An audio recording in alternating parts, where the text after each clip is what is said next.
하나님의 말씀은 고린도후서 12장 7절에서 10절까지입니다.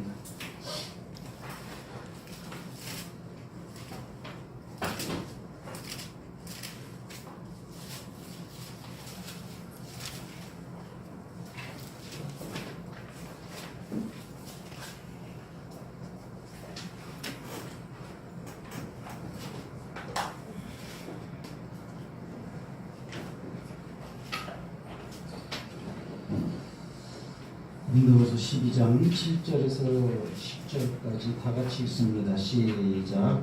여러 계시를 받은 것이 지극히 크므로 너무 자만하지 않게 하시려고 내 입주에 가시고 사탄의 사자를 주셨으니 이는 나를 쳐서 너무 자만하지 않게 하십니다. 이것을 내게서 떠나게 하기 위하여 내가 세 번 주께 간구하였더니 나에게 이르시기를 내 은혜가 내게 족하도다. 이는 내 능력이 약한 데서 온전하여지리라 하시니라. 그러므로 도리어 크게 기뻐함으로 나의 여러 약한 것들에 대하여 자랑하리니 이는 그리스도의 능력이 내게 머물게 하려 함이라. 그러므로 내가 그리스도를 위하여 약한 것들과 능력과 궁핍과 박해와 공고를 기뻐하노니 이는 내가 약한 그때에 강함이라. 아멘. 할렐루야. 옆에 계신 분들하고 인사 한번 합시다. 오늘도 영원히 사랑합시다. 오늘도 영원히 사랑합시다. 주보가 원래 이거였죠, 그렇죠?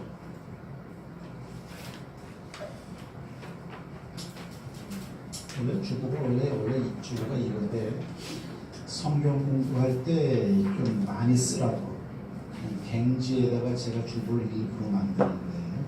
이런 폼은 많이 씁니다. 이게 더 폼은 남자가 맞죠. 간결하고 심플하고. 그런데 성경 공부하려고 하면 옆에 무늬 같은 게 많아가지고 글씨 쓸 데가 없어요. 일부러 A4 용지다가 만드는 거예요. 이거 없어갖고 안 하는 거 아니에요?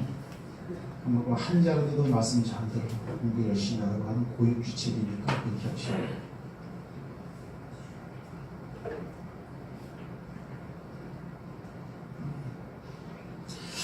재밌는 게 있죠. 그 육체에 가시가 있다는 거예요. 그죠? 육체에 가시. 그 사도 바울이 쓰는 건데 일단 우리가 본문하고 제목은 써야겠네요. 그죠? 고린도후서 12장 12절에서 7절.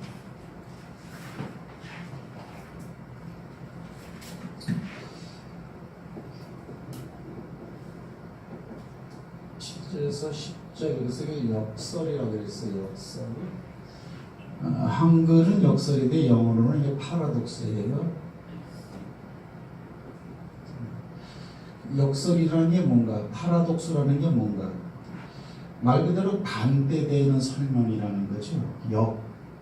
거꾸로 역자니까 설은 설명설자니까. 그러니까 일반적인 설은 뭐죠? 물은 높은 곳에서 낮은 쪽으로 흐른다. 그렇죠? 그게 맞죠. 그 역설은 뭐예요? 물은 낮은 곳에서 높은 곳으로 흐른다. 이제 이런 게 되는 것이겠고. 그래서 순리적으로 말하는 것과 반대적으로 표현하는 설명들을 역설이라고 합니다. 이렇게 파라독스라고 합니다. 성경에는 이제 역설이 굉장히 많죠. 죽으면 산다 이런 거죠. 정설은 뭐예요? 죽으면 끝이다. 죽으면 산다. 너를 낮춰라. 그러면 높아진다. 이것도 역설이죠. 그죠? 그리고 또 남한테 주라. 그러면 넉넉해지리라. 정설은 줘버리면 준 것만큼 나는 비워지는 건데 더 채워진다. 이런 역설적인 요소들이 성경에는 굉장히 많아요. 그래가지고 정설을 배우고 정설의 세상 논리적으로 사는 우리들은 이 말을 받기가 힘든 거예요.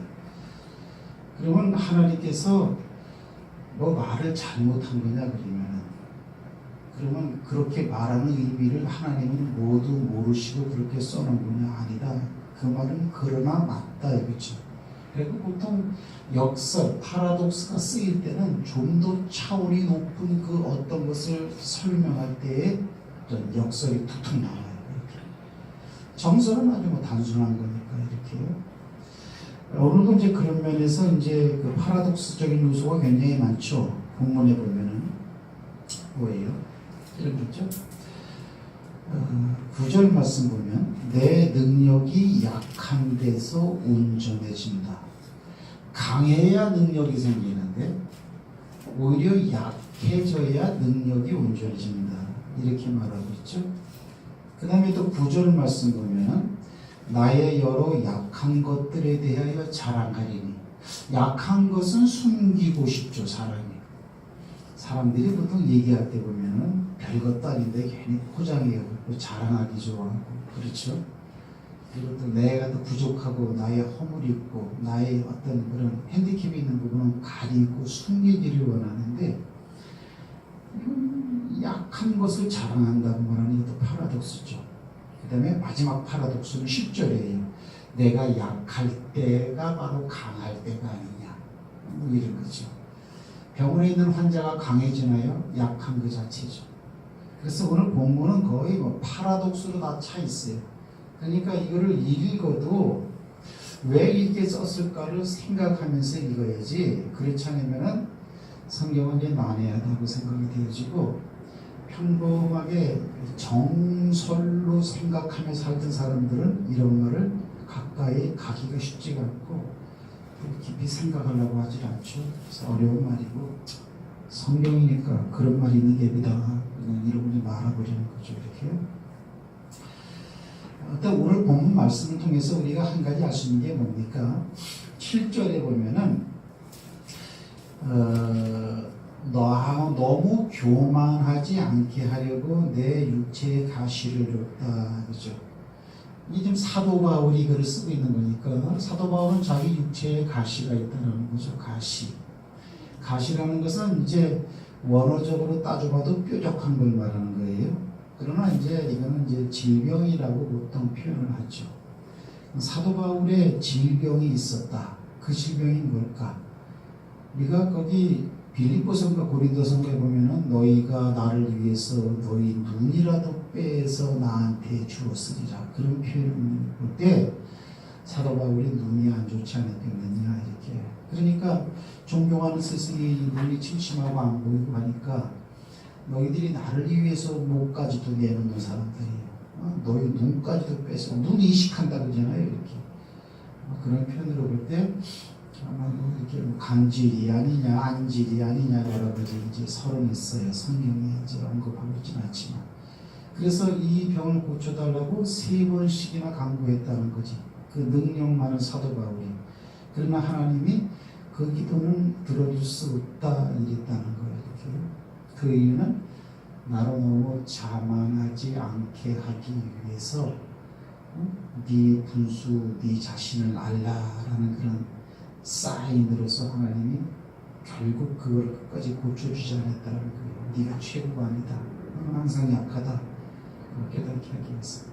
여러분 혹시 기도하다가 저 기도 응답이 안 된다. 그럼 실망할 필요가 없어요. 이렇게 하나님이 안 들어주는 기도도 있어. 사도 바울의 기도도 하나님이 안 들었어요. 그것도 3번씩. 오늘 이제 역설인데 오늘 가장 이 고린도후서 12장 7절에서 10절 가운데서 나타난 역설은 뭐냐면 핵심 단어가 약함이죠. 약함. 근데 이 약함을 갖다가 뭐 자랑하겠다 이렇게 말해요.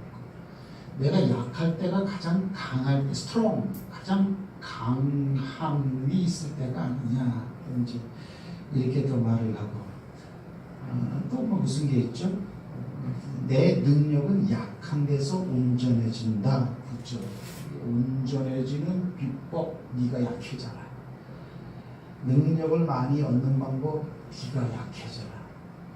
네가 진짜 자랑하기를 원하느냐? 약함 하나만 자랑해라. 이게 역설 투성이에요. 앞뒤가 안 맞는 말이에요. 그러나 성경 말씀이니까 이건 진리다라는 거죠. 그러면 왜 사도 바울이 이런 식으로 쓰고 있는가 이렇게. 먼저 이제 이 세상을 한번 봅시다. 하나님께서 이 세상을 마지막 때 심판하지만은 진짜 이 세상을 심판한다라는 것을 하나님이 과거에도 표본으로 보여준 게 있죠. 그게 뭐냐면 하나는 노아의 홍수고 또 하나는 소돔성 멸망이에요. 그죠? 소돔성을 갖다 불로 심판한 거예요. 이거는 홍수니까는 이거는 물이고, 그 다음에 소돔성은 이건 불로 심판했죠. 유황불로. 이렇게. 실제로 심판을 했어요. 근데 노아의 홍수 때에 구원받은 사람은 몇 명입니까? 그는 8명만 구원을 받았어요. 이렇게요. 소돔성에서 구원받은 사람은 한 사람만 구원받았어요. 이렇게요. 네? 네? 롯과도 딸이죠. 롯과 3명이요. 3명이요. 이렇게. 주일날 설교를 이렇게 하는 데는 내가 생각할 때는 주의한교회밖에 없는 것 같아요. 또 있는가 모르겠어. 큰 교회도 수십만이 모이고 수만이 모이고 수천이 모이는 교회도요. 여러분은 말씀을 들을 때 뭘 알게 되냐면요. 아직 모르는 사람도 있겠지만 나중에 알게 돼. 아, 사람은 영적인 존재구나. 그걸 깨닫게 돼요. 그래가지고 말씀을 대할 때 맞아, 저거예요. 김종필 씨도 죽었죠, 나왔지. 화려한 삶을 살고 즐거움이 많았지만 인생은 가는 거예요. 즐거운 일을 경험하잖아요. 그러면 지나가는 거예요. 슬픈 일도 물론 지나가죠. 와, 이거 너무 신나. 지나가 버립니다. 이렇게. 그 뒤돌아보면 버스가 한참 지나가서 먼지만 보이다가 나중에 먼지도 사라져버리는 것처럼 시골길에서 인생은 그렇게 슉슉슉 지나가 버려요. 이렇게. 그걸 느끼는 건 육신이에요. 이렇게. 그래서 육신도 지나가면서 변하죠. 영혼은 절대 변하지 않아요. 아니, 변하죠. 더 점점 더 좋아지죠. 말로 새롭다 그랬습니까? 그리고 영혼은 뭘로 새로워지느냐? 또 말씀으로만 새로워집니다. 아멘. 세상 천하 이 세상 어딜 가봐도 아주 시간 없습니다. 즐거움은 있어요. 느끼는 건 육신이 느끼는 거예요. 영혼은 오직 말씀을 접할 때 살아있고 건강해집니다. 그러면 노아의 홍수 때 8명이 구원을 받았는데 그러면 심판을 받은 면적은 어디냐? 전 세상이야? 전 세계였어. 이렇게. 말 그대로 소돔성 불심판할 때 이때는 소돔성 전 시민이요. 전 시민. 그럼 소돔성의 전 시민은 몇만 정도 될까? 몇만까지는 안 될 것 같아. 소돔성이 잘 모르겠어요. 저는 잘 모르겠어요. 그러나 우리가 아는 것처럼 가나안 땅이 이렇게 있고 여기가 갈릴리 바다고 사해 바다고 유로단 강이 흘러가면서 여기는 산악 지역이고 이쪽 아래 네개부 사막이에요. 사람이 살만한 데는 여기밖에 없어요. 대다수 사람은 다 이렇게 모였다 이렇게 봐야 되는 거예요. 그래갖고 롯과 아까 여기 나왔죠. 롯과 아브라함이 딱 들어왔을 때 어때요? 너무나 재산이 많으니까는 네가 좌하면 나는 우하고 네가 우하면 내가 좌하겠다. 네가 먼저 어때? 선택권을 줄 테니까는 살 토지를 선택해라 그랬죠.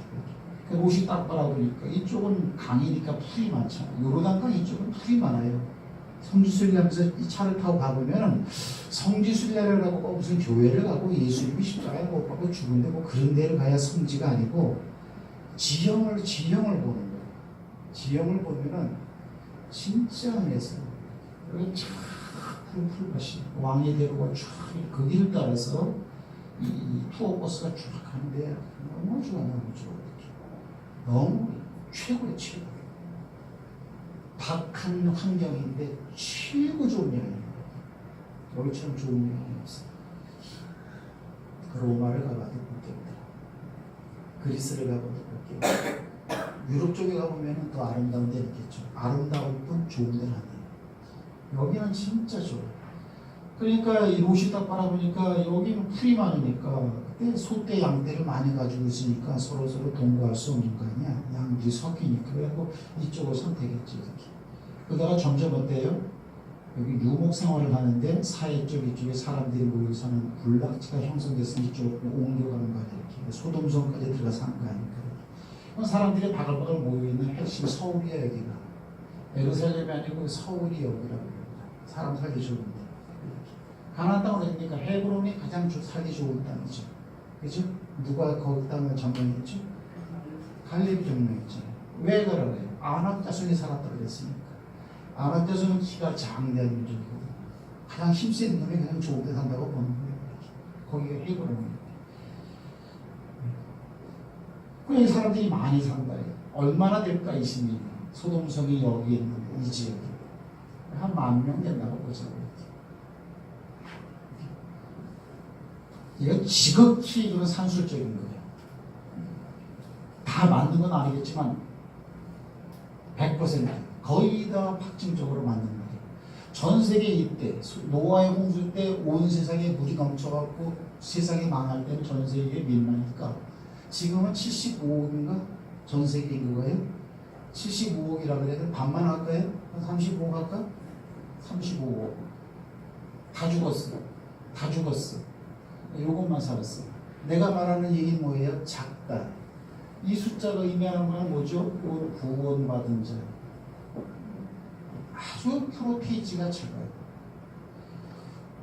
문제는 뭐냐면 소돔성에 심판하는 이 부분을 갖다가 제가 이 부분은 몇 번이나 강조를 하는데 베드로 전서에서 베드로 후서에서 뭐라고 하냐면은 요거는 본을 삼았다 그랬죠. 본보기.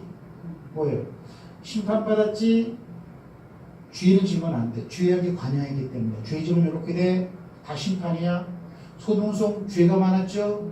심판이야. 부분적인 심판했어. 하지만 이것은 하나의 모형으로서 본보기로 심판했다. 뭘 본보기냐? 여기에 있을 심판의 본보기를. 이 세상은 마지막 진짜 주께서 죄짐하시면서 심판할 때가 있습니다. 그때 본보기로 소돔성을 갖다가 했으니까 불로 심판합니다. 마지막 때 성령은 불로 심판한다고 되어 있죠. 그러면 지구는 75억이야. 75억 가운데서 몇 사람이 구원을 받을까? 75억 가운데도 예수 믿는 사람들은 많아요. 한 10% 되나요? 전 인구 가운데? 전 세계 인구 가운데? 구원에 대한 부분은 하나님이 하는 거기 때문에 감히 말할 수는 없지만 소수라고 하는 것을 우리가 알게 되죠. 소수. 예수님도 소수라고 말을 했어요. 이렇게. 자, 그러면 소수라는 부분을 어떻게 하느냐? 노아의 호수 때 8명만 구원받았다는 말이 어디 있죠? 이 숫자로 쉬어가고 노아하고 노아 아내하고 그 다음에 아들 세놈하고 세놈 다 결혼했으니까 자두세 8이네. 그렇게 하지만 성경에 있는 걸 말해요. 베드로 후서 봅니다.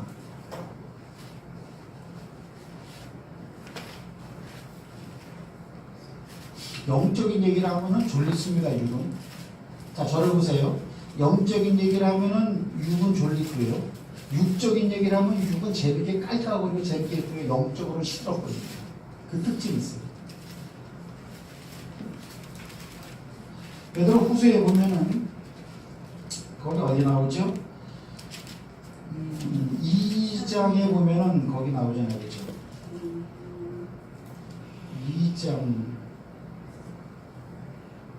2장이 아니고 3장이죠. 3장도 아니에요. 그럼 베드로 전서를 한번 볼까요? 베드로 전서 3장 봅니다. 베드로 전서 3장에 보면 19절에 보면 저가 또한 영으로 옥에 있는 영들에게 전파하니라. 영이라는 것은 음부를 말하겠죠. 이 세상이 아니고 죽은 사람들이 모여있는 영혼들, 안 믿는 불신자들이. 영으로 옥이라는 것은 바로 거기에요. 여기서 저는 누구냐? 예수님이죠. 부활하신 예수님이죠. 그럼 그 옥에 있는 영들, 불신자의 영들은 누구냐? 그들의 신분을 설명해주고 있죠. 20절에 보니까 그들은 그랬어요. 그죠? 옥에 있는 영들이에요.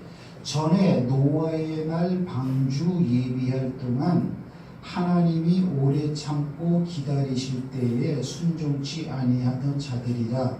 방주에서 물로 말미암아 구원 얻은 자가 몇 명뿐이니 겨우 8명이라. 8명이라고 이렇게 말을 하고 있어요. 8명. 그럼 거기서 지금 핵심적인 단어가 뭐죠? 베드로전서 3장 20절을 보면서 오늘 제가 설명하는 것을 쭉 접목시켜 가지고 20절에서 핵심 단어를 찾아봐요. 뭐죠? 몇 명뿐이니. 또요. 그거는 한 70점 줄 것 같아요. 따라합시다. 겨우. 난 딱 보이는데 그런 게 겨우. 왜 성경이 그런 걸 썼을까? 이 겨우라는 게 뭐죠? 아주 그게 진짜 있으나마나 하는 거. 겨우 8명이었다. 그러니까 칠판에 제가 지금 설명하는 걸 잘 표현해주는 단어죠. 그죠? 지금 구원받는 사람이 작다. 이렇게 많은 사람들이 있는데 복음한 사람은 진짜 작았다. 그러다 한 가족이 아니냐.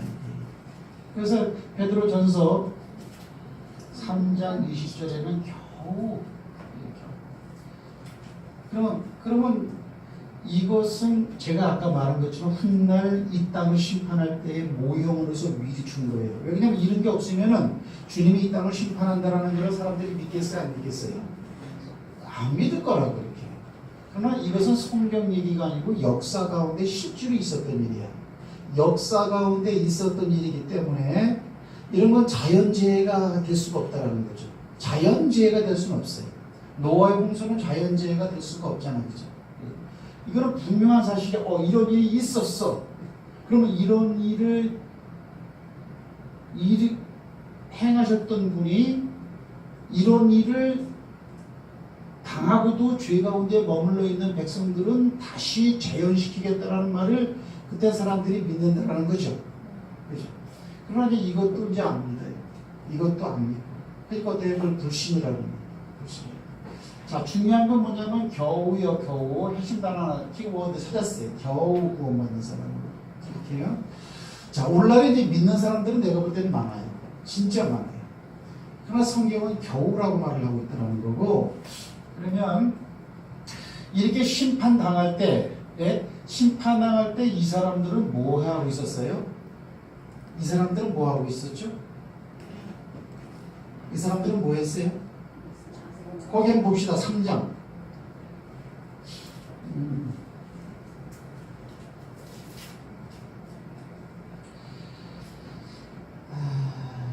마태복음 24장 봅시다. 누가복음 17장 한번 볼까요? 미안합니다.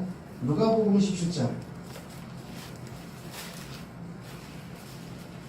누가복음 17장에 보면 자, 노아의 홍수를 거기서도 언급하고 있죠. 17장 27절입니다. 누가복음 17장 27절이에요. 거기 보면 노아의 홍수를 언급하고 있는데 26절 보면 노아의 때에 된 것과 같이 인자의 때에도 그러하리라. 그럼 노아 때를 생각해 보면은 주님이 올 때에도 그런 상황이 재현되겠다라는 걸 안다는 거죠. 노아의 상황은 전 세계 심판이었어. 노아가 방주에 들어가던 날까지 사람들이 뭐예요? 먹고 마시고 장가들고 시집가더니. 알았어요? 몰랐어요? 몰랐어. 홍수가 나서 죄를 멸했고. 근데 롯의 때죠. 소돔성 보면 이건 심판이야. 사람들이 먹고 마시고 사고 팔고 신고 자, 봅시다. 재밌네. 이 사람들은 뭘 했느냐 그동안 시집가고 장가가고 사고 팔고 뭐 심고 이런 거죠. 자, 그러면 여기에 가치관은 뭐예요? 이것이 의미하는 바는 뭐예요? 이것이 의미하는 바는 뭐예요? 시집가고 장가가는 거는 행복 추구죠. 그다음에 사고 팔고 심고는 재산 증식이죠. 그냥 제가 쉽게 표현하는 거예요. 뭐 그렇게까지 표현해야 돼요. 그렇다고 내가 하는 말이 틀린 건 아니잖아. 그냥 재산 증식이야. 재산 증식. 그러니까 더 풍요로움. 직설적인 화법을 쓸게. 부자 되기 원해요. 제가 오늘 이거 한다 그랬어요. 이거. 설교자들의 괴로움이 이런 데 있다고요. 왜냐하면 이 세상 가치에 맞는 말을 하면 여러분들이 참 따라오기 쉬울 텐데 성경이 역설을 말하고 있는데 그거를 바꿔갖고 역설은 저거는 지금 이 사람들이 잘 못 받아들이니까 정설로 바꿔서 설교해버리겠다 이러면 안 된다 이거예요. 보세요. 이건 지극히 정상적인 거야 이거는. 또 성경에서는 또 이렇게 살으라고 하는 요소들도 있죠. 6일 동안 씨를 뿌리고 열심히 살아라. 내가 네 수요를 넉넉하게 해주겠다. 잘되게 해주겠다. 그런 부분도 있어요. 그러나 누가복음 17장 27절을 보면은 이때의 상황이 무슨 상황이냐면은 노아의 때를 설명하면서 또 소돔성의 심판 때를 표현하는데 구원받은 사람은 빼버리고 안 구원받은 사람들이 뭐 했느냐 사고 팔고 심고 이들의 가치관은 뭐냐 이러다가 죽었다라는 거예요. 이렇게. 마태복음 22장도 봅시다. 그냥 성경을 보는 게 낫어요. 제가 안에 설교를 하는 겁니다.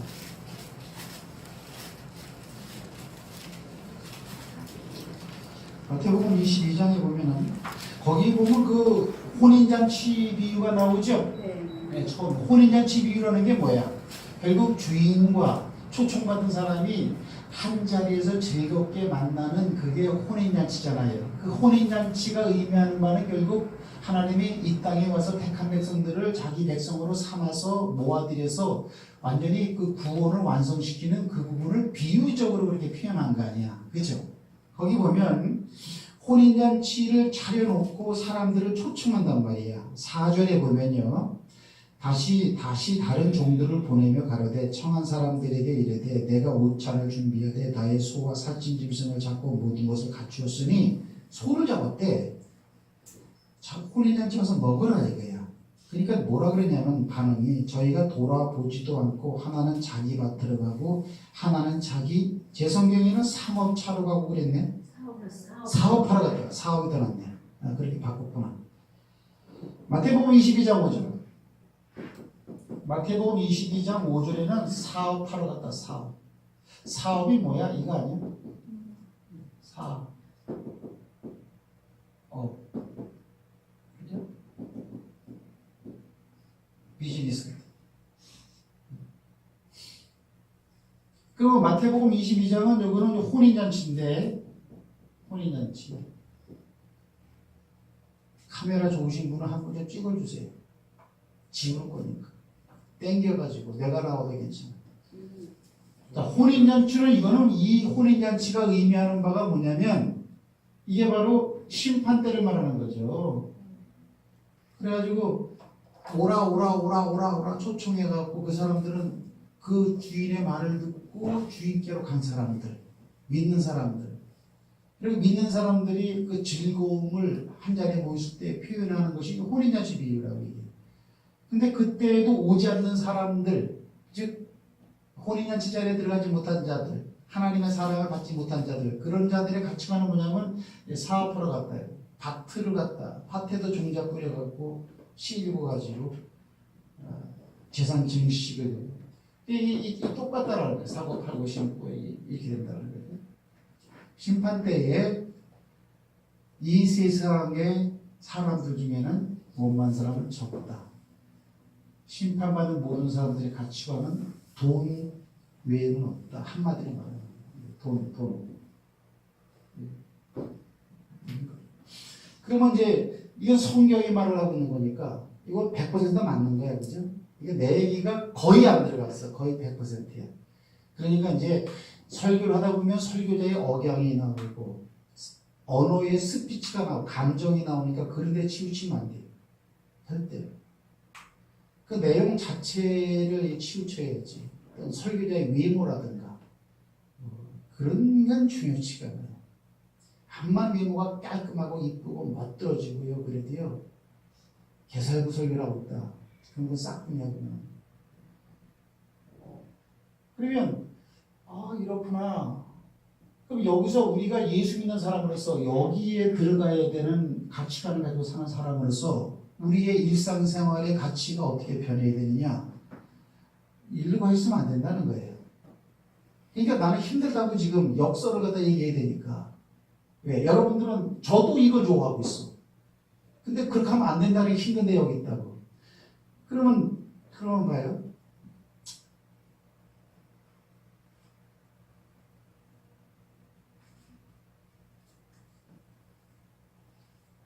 고린도전서 15장이 부활장인데 고린도전서 15장을 보자고요. 가장 불쌍한 사람이 어떤 사람이라고 말하고 있어요?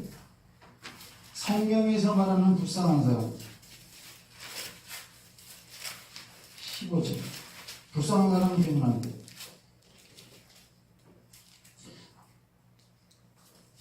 15장 18절부터 한번 있습니다.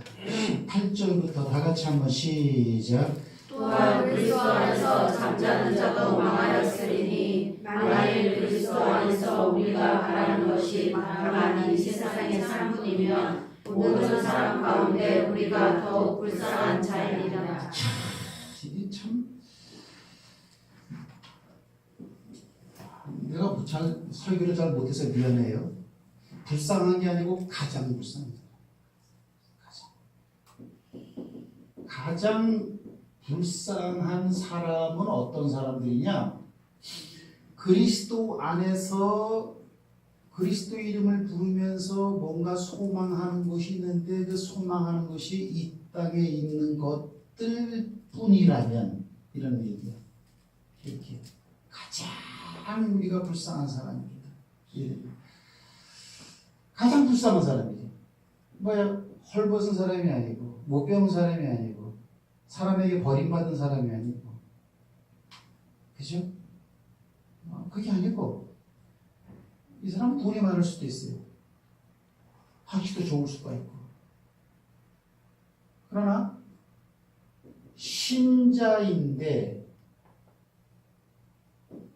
예수님 안에서 바라는 게 세상 물질의 가치관만 가지고 예수께 나온다면 그런 사람은 가장 불쌍한 사람입니다. 고린도전 15장 19절을 내가 제대로 설명했는지 모르겠는데 요게 사실이라면 불쌍한 사람들 무지무지하게 많아요. 설교 떠들어봐 지금 여러분들.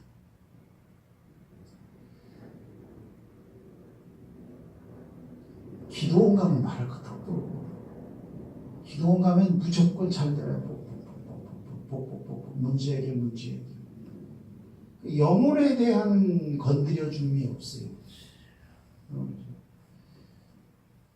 이거를 모르면 설교를 못하겠지 몰라.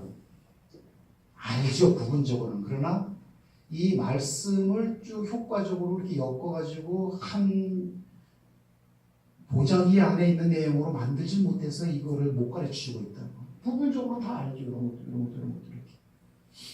성경을 볼 때 이게 보이는 바에는 이걸 얘기를 안 할 수가 없다라는 거지. 그렇다고 내가 아까 말한 것처럼 세상에 있는 이런 걸 무시하라 그런 거는 전혀 아니에요. 내 입에서 말하지 않은 거는 또 여러분이 그렇다고 말하면 또 안 돼.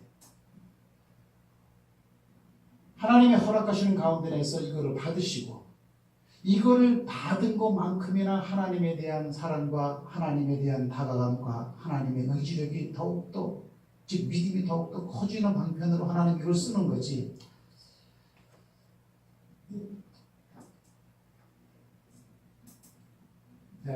그래서 가장 불쌍한 사람이 면서 뭐냐면 안 믿는 사람보다 더 불쌍하다는 얘기예요. 안 믿는 사람은 차라리 예수를 모르니까 당연히 심판을 받지만 오기요 진주인 예수의 말씀을 듣고 구원받은 너희들이 이런 식으로 안 믿는 사람하고 똑같이 산다면 너희는 알고도 그러니까 더 불쌍한 사람이라는 거예요. 그런 면에서 우리가 이렇게 자유로울 수는 없잖아. 그래서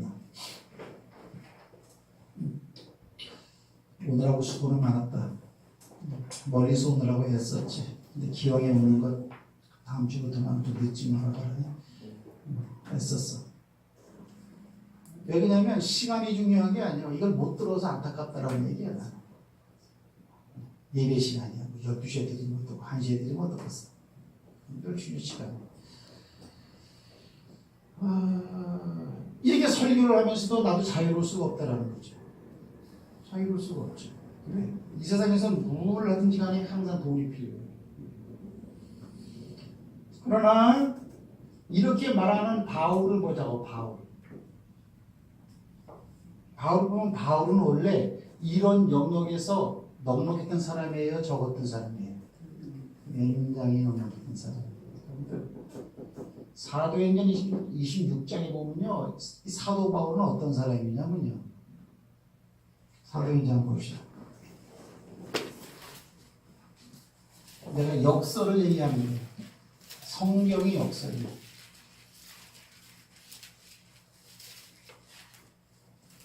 사도행전 26장에 보면은 24절 말씀 보세요.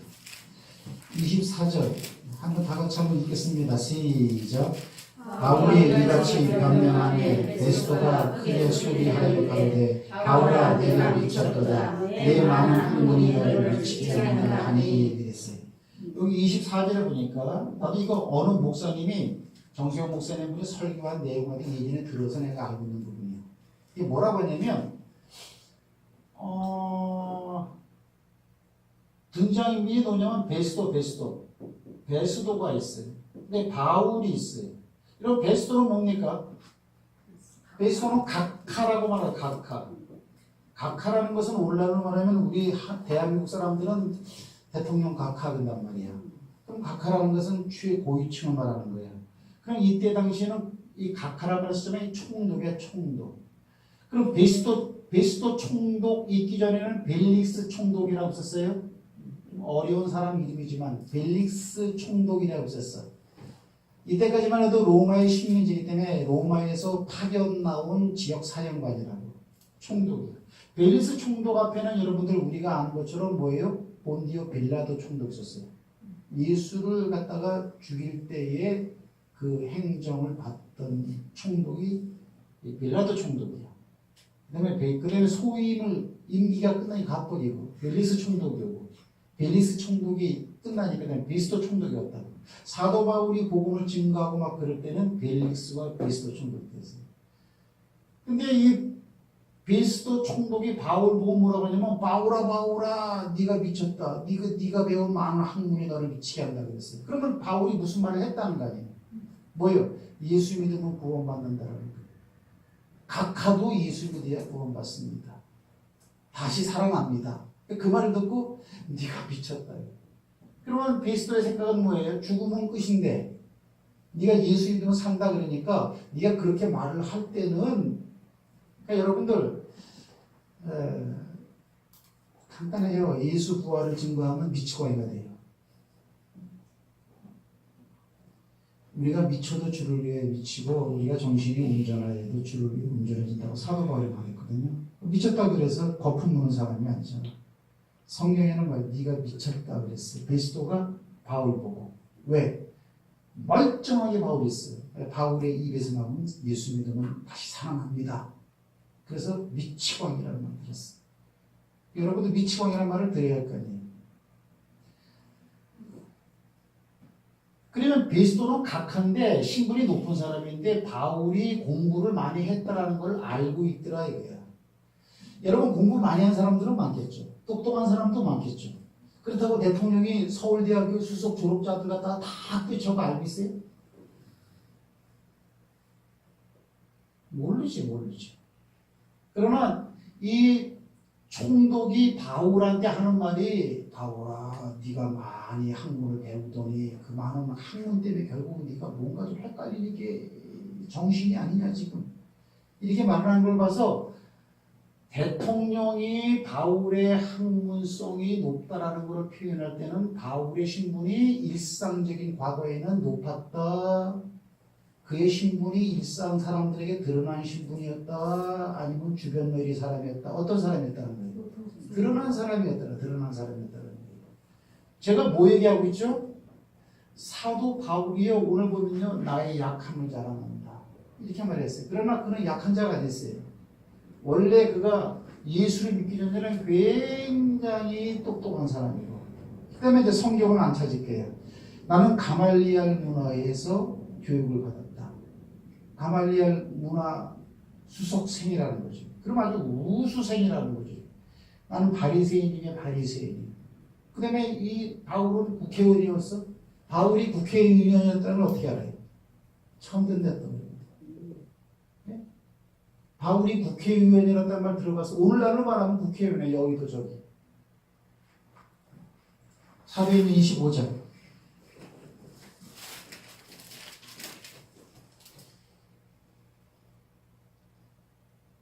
사도행전 26장. 자, 스데반 집사가 죽을 때를 뭐 어떻게 표현하고 있냐면요. 보세요. 8절 말씀부터 있습니다. 26장 8절. 당신들은 그랬어요. 사도 바울이 말하는 거죠. 당신들이라는 것은 여러 사람한테 하는 얘기잖아. 그죠? 그건 누구예요? 거기 아그리파 왕도 있고 베스도 각하도 있고 그 다음에 또 그 아그리파 왕의 그런 그 누이도 거기 좀 있다고 이렇게. 당신들은 그러니까 지금 그 왕과 총독한테 하는 얘기예요. 하나님이 죽은 사람 다시 살리심을 어찌하여 못 믿을 것으로 여깁니까? 그래서 이제 미친 자란 말을 듣는 거거든요. 나도 한때는 나사렛 예수의 이름을 대적하여 범사를 행하여야 될 줄 스스로 생각하고 에루살렘에서 이런 일을 행하여 그러면 에루살렘에서 이런 일을 행하여 그러면 에루살렘 시민이라는 거죠. 바울은 다소가 원래 그의 원 고향이지만 그의 생활 거주지는 에루살렘이었어요. 이런 일을 행하여 대제사장들에게 권세를 얻어가지고 많은 성도를 옥에 가두고 또 죽일 때에 내가 가편 투표를 했다. 여러분 성경은 뭐라고 써 있어요? 찬성 투표. 여러분 투표하는 데가 어디예요? 이 사람 죽이십시다 뭡시다 결정하는 데가 어디예요? 여기도요. 여기도. 국회의원. 스데반 집사가 죽을 때 내가 가편 투표를 했다. 온 국민이 투표한 게 아니고 찬성표를 던졌다. 아무나 던지는 게 아니에요. 그렇게 할 수 있는 권한이 있는 사람들이 있어. 오늘 우리식으로 말하면 국회의원이에요. 성경에서 말할 때는 그걸 공회의원이라고 말하는 거예요. 공회의원이야. 제가 뭘 얘기하고 있어요? 사도 바울은 약한 모습이 아니야. 원래 모습이. 그리고 대제사장에게 포박권을 갖다가 딱 받았다라고 합니다. 예수 믿는 사람을 잡으러 가기 위해서. 아무한테나 그걸 줍니까? 대제사장이? 믿을 만한 사람, 분명한 사람, 신뢰가 되는 사람, 사회적으로 인정받는 사람, 나름대로 권위가 있고 많은 사람을 통솔할 수 있는 그런 사람. 그런 사람들에게 그 위임장을 주는 거죠. 이렇게요. 그러니까 성경을 딱 읽으면서 이렇게 쭉 이렇게 바울의 신분이 무지하게 높구나. 그걸 아는 거예요. 오늘 근데 그 바울이 쓰는 거야. 고린도후서 12장. 나는 약하다. 하지만 약할 때가 가장 자랑할 때이고 약할 때가 가장 강하고 약할 때가 가장 내가 온전해질 때다. 이렇게 말합니다. 그럼 여기서 약함이라고 하는 것은 뭐예요? 결국은 사도 바울은 재물도 학문도 이렇게 세상적으로는 높은 위치에 있었던 탑 클래스의 요소들을 배설물로 다 얘기했죠. 배설물로 얘기했다 그랬어요. 배설물. 그리고 그냥 복음을 증거하러 혈연까지 다니고 그래도 먹고 살아야 되니까 우리가 아는 것처럼 브리스길라와 아굴라 집에 고린도섬에 갔을 때 거기서 천막 만드는 일을 같이 막 하면서 보세요. 그러면 사도 바울이 이랬을 때는 사도 바울이 이렇게 살아나가는 그 모습을 누구를 본받았다 그랬어요? 고린도전서 12장 1절에 보면은 내가 그리스도를 본받은 것처럼 너희는 나를 본받는 자 되라 그랬단 말이에요. 그리고 그리스도도 이렇게 살았다는 거죠. 그리스도가 원래 약한 분이 아니에요. 바울의 이 부분을 그리스도로 바꿔서 살펴보면 그리스도는 어떤 분인 줄 아세요? 그분은 하나님의 아들이에요. 그분은 빌립보서 2장에 보면은 그는 대단히 하나님의 아들로서 엄청난 영광을 그런 낮고 천하 이 땅에 육신을 가지고 왔다라는 거예요. 그러면 예수님은 이 땅에 와갖고 진짜로 여기에요. 제자들에게 그런 말을 하죠. 나를 따라오려냐?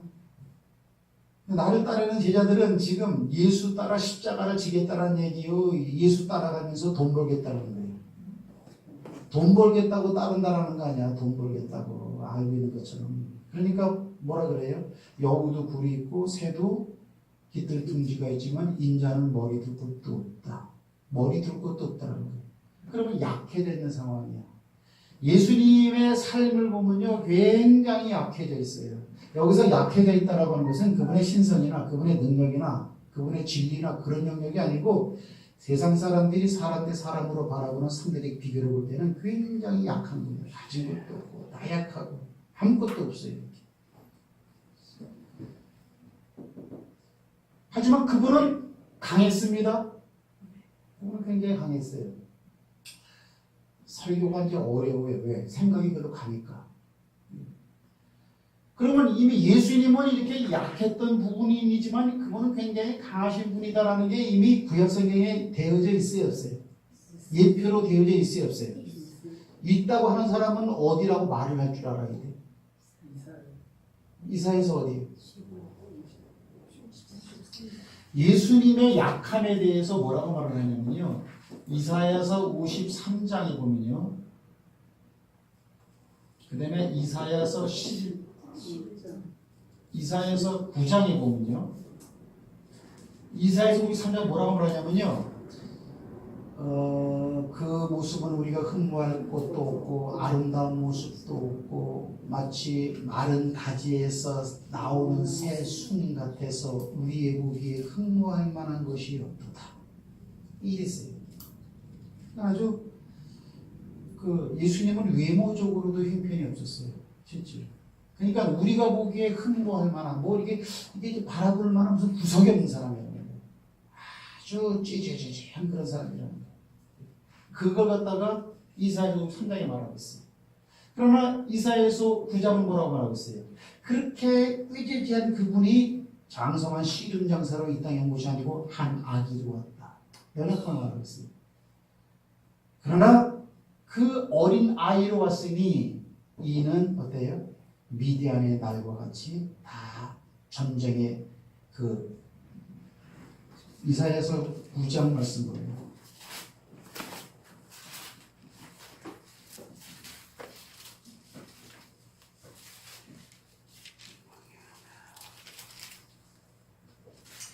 김영필 씨도 죽었는데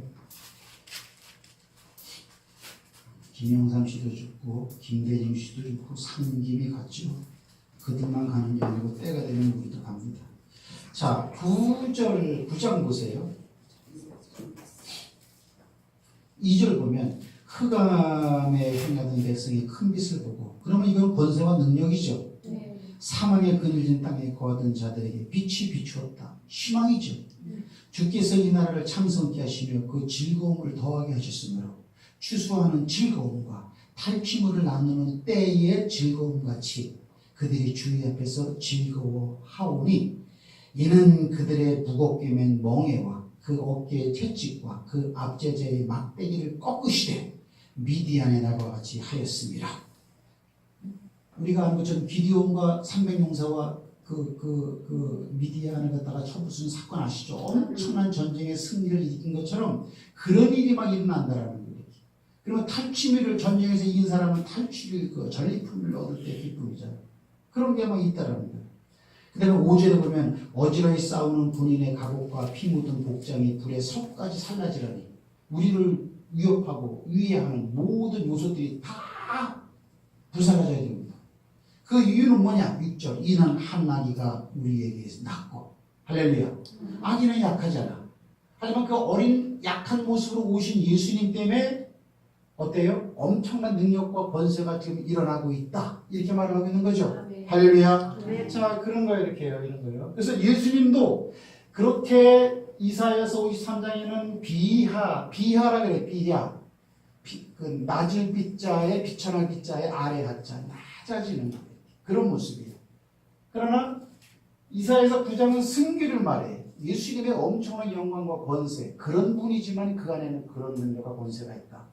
요것이 예수의 모습이었는데 이 예수를 따라다니는 제자들은 예수님 기적을 일으키고 죽은 자를 살리니까 저분 따라가면은 저분은 분명히 크게 될 사람이니까 큰 사람 따라가면은 결국 나도 크게 되지 않겠느냐 이런 마음으로 따라갔다라는 거죠. 이렇게요.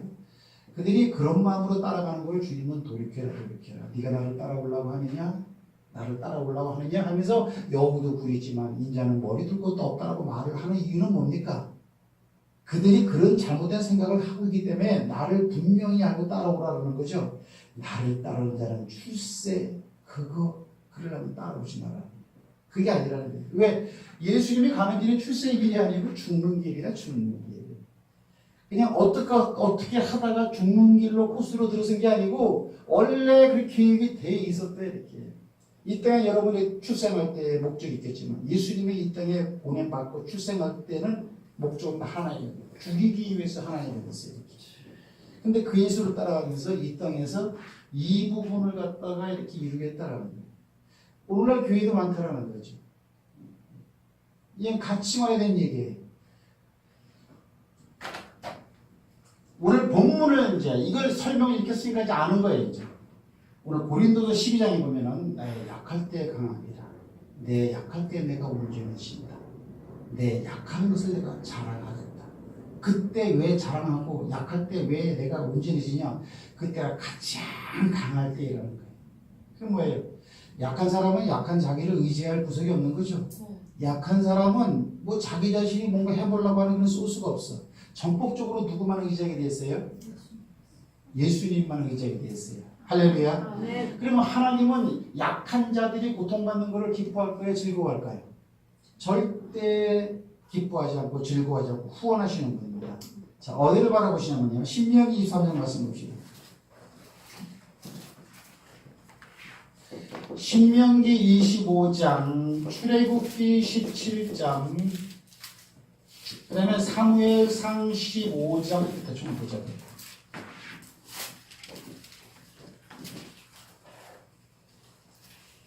신명기 25장은 뭐라고 말하고 있어요?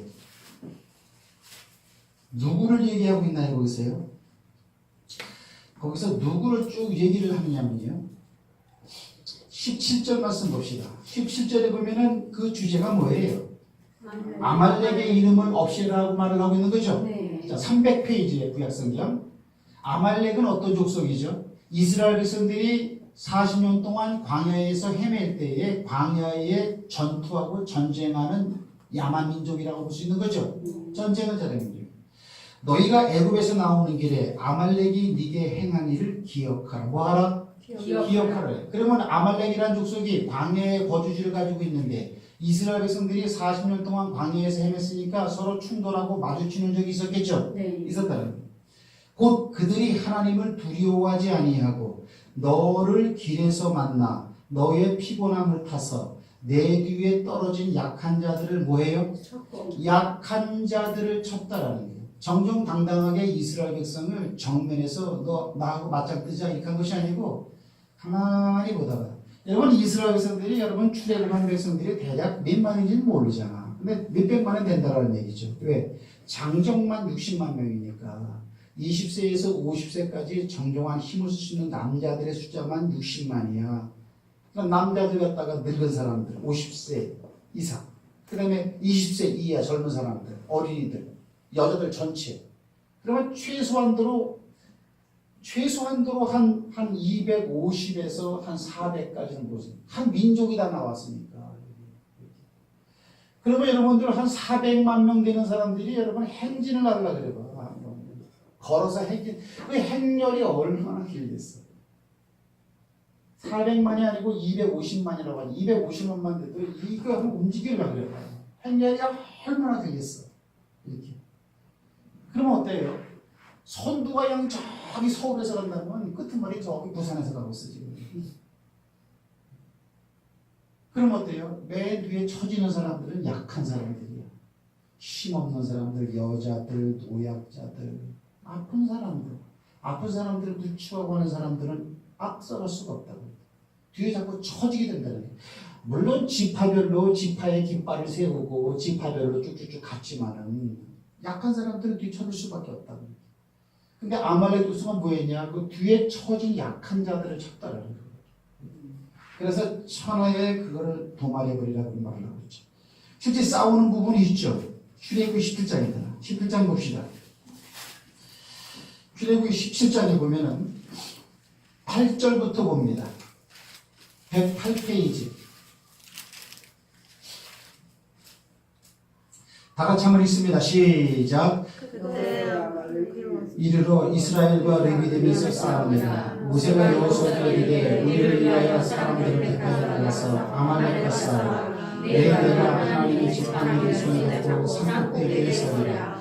여호수아가 모세의 말대로 행하여 아말렉과 싸우고 모세와 아론과 그 산꼭대기에 올라가서 모세가 손을 들면 이스라엘이 이기고 손을 들이면 아말렉이 이기더니 모세의 팔이 피곤하며 그들이 돌을 나가다가 모세 아래에 놓아 그로 그 위에 앉게 하고 아론과 꿀이 하나님 편에서 하나님 저편에서 모세의 손을 붙들어 올렸더니 그 손이 해가 지도록 내려오지 아니하니라. 여호수아가 칼날로 아말렉과 그 백성을 쳐서 파하니라. 여호와께서 모세에게 이르시되 이것을 책에 기록하여 기념하게 하고 여호수아의 귀에 위에 들리라. 내가 아말렉을 도말하여 천하에서 기억함이 없게 하리라. 모세가 담을 쌓고 그 이름을 여호와 니시라 하고 가로되 여호와께서 맹세하기를 여호와가 아말렉을 얻도록 대대로 싸우리라. 여기 보니까 대대로 싸운다. 신명기서 25장은 약한 자들을 쳤기 때문이라고 말하거든요. 대대로 싸운다.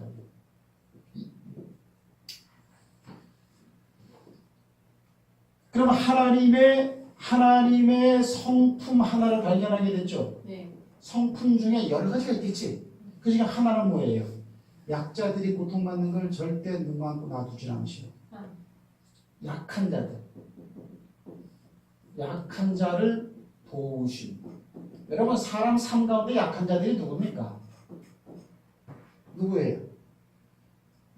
잘 몰라요? 과부, 고아.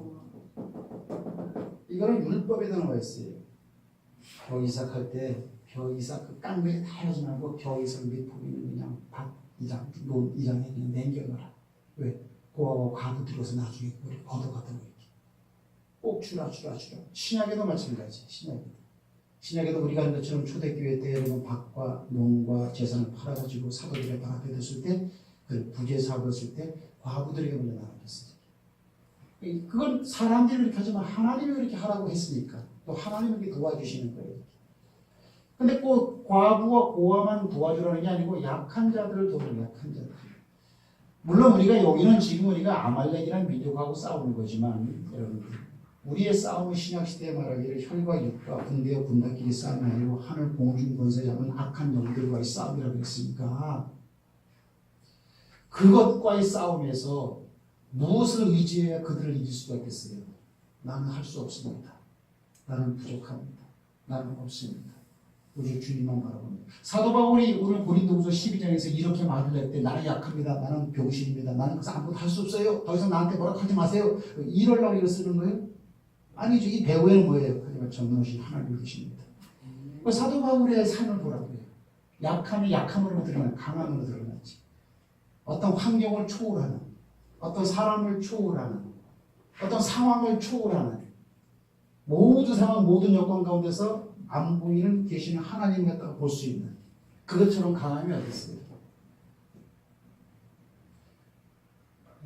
가치관이 전이에요. 출애굽기 11장 모세와 아론과 홀이 산에 올라서 손을 들고 있으면 아래에서 싸우는 여호수아 이스라엘 백성이 이겼어요. 그래서 이렇게 모세 손이 올라가나 안 올라가나 여호수아가 군인들하고 그만 쳐다보는데 죽어? 그러면 아말렉이 대박 쳐 죽여버린다. 손을 들면 이기게 하나님이 도와주시는 거지만 열심히 싸우게 되죠. 싸우는 건 여호수아의 몫은 우리 몫이라 이거야. 말을 타고 싸우는 건 우리 몫이라 이거예요. 근데 말을 타고 안 싸우고 모세 손이 올라가면 이길 거야. 하나님이 위대하시 하나님이 하실 거야. 이러고만 있는 사람은 아무것도 이룰 수가 없다는 거지.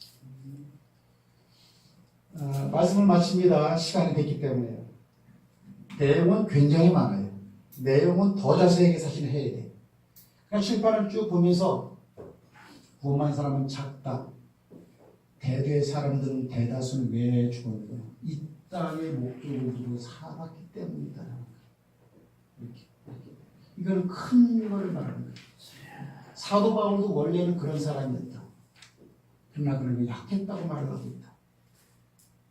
왜 그러느냐? 이제는 내가 사는 것이 아니라 내 안에 그리스도가 살아계신 것이라. 내 안에서 행하는 자는 그리스도라. 자기는 안 행한다는 거예요. 그걸 자랑하고 강하고 내가 온전해진다라고 이를 말하고 있습니다. 그 다음에 이 세상에서 교회를 다니면서 이 땅에 돈 잘 벌고 잘 되고 그러고만 있다면 가장 안 믿는 불신자보다 더 불쌍한 사람입니다. 세상에 이것 두고 살지 마라. 이렇게 말해요. 그 사도 바울은 그렇게 살아나가는 자기의 삶을 자기는 예수를 본받은 거다. 예수는 왜 이랬느냐? 진짜로 그렇더라. 여기 보니까 약한 분이었다. 흠모할 분이고 아무것도 없고 아름다운 것도 없고 그러나 그는 위대한 분이었다. 이랬더라는 거죠. 그럼 실제 하나님은 이렇게 약한 자들에 대해서 어떻게 액션을 취하는가? 한 예를 들어봤더니 뒤에 쳐주고 약한 자들을 치는 것들을 그냥 놔두지 않겠다. 그리고 그것들이 아말렉이었는데 아말렉은 도말해버리겠고 대대로 싸우겠다. 영원히 싸우겠다는 거예요. 그러면 아말렉 족속은 없어. 근데 왜 대대로 영원히 싸운다는 말은 어떻게 되는 건가? 영적 싸움이기 때문에 그렇다. 그럼 싸워야 되는데 어떻게 싸워야 되느냐? 하나님이 도와주니까 이기죠. 그러나 말을 타고 있는 여호수아처럼 열심히 우리대로 움직여야 된다. 손이 올라가는 건 하나님이 하시는 일이고 하나님은 바르고 손 올라갔네 이기겠네 하면 못 따라간다. 무슨 말? 인생은 이렇게 살아야 돼. 그래 역설이야. 이렇게. 예수를 따라가다가 약해진 거를 부끄러워하지 마라. 내가 예수 안 따라갔으면 나도 잘했을걸요 아마.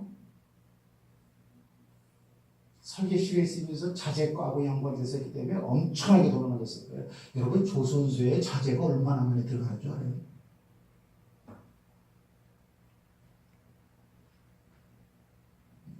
이걸 자랑하겠대. 그때가 가장 강하대. 그때가 가장 온전할 때라는 거예요. 근데 우리는 뭐 이렇게 이런 게 있어야 온전해진다고 생각하고 있는 거예요. 그러면 노아운수 때 방주 밖에 있는 사람들 아니에요? 하나님의 불로 이 성을 심판한다라고 할 때 농담으로 여겼던 살 같은 사람들 그러지 말고 여러분들은 믿음 안에서 예수 이름 붙잡고 살다가 어려움 당하고 손해보고 힘들어지는 부분은 주님께 내맡기고 믿음 안에서 항상 당당하게 살아나가시길 바라고 할렐루야. 아멘. 그리고 여러분의 영혼을 항상 살펴보면서 믿음 안에서 끝까지 승리하며 살아나가는 사람들을 주의 이름으로 축복합니다. 아멘. 옆 사람하고 인사합시다.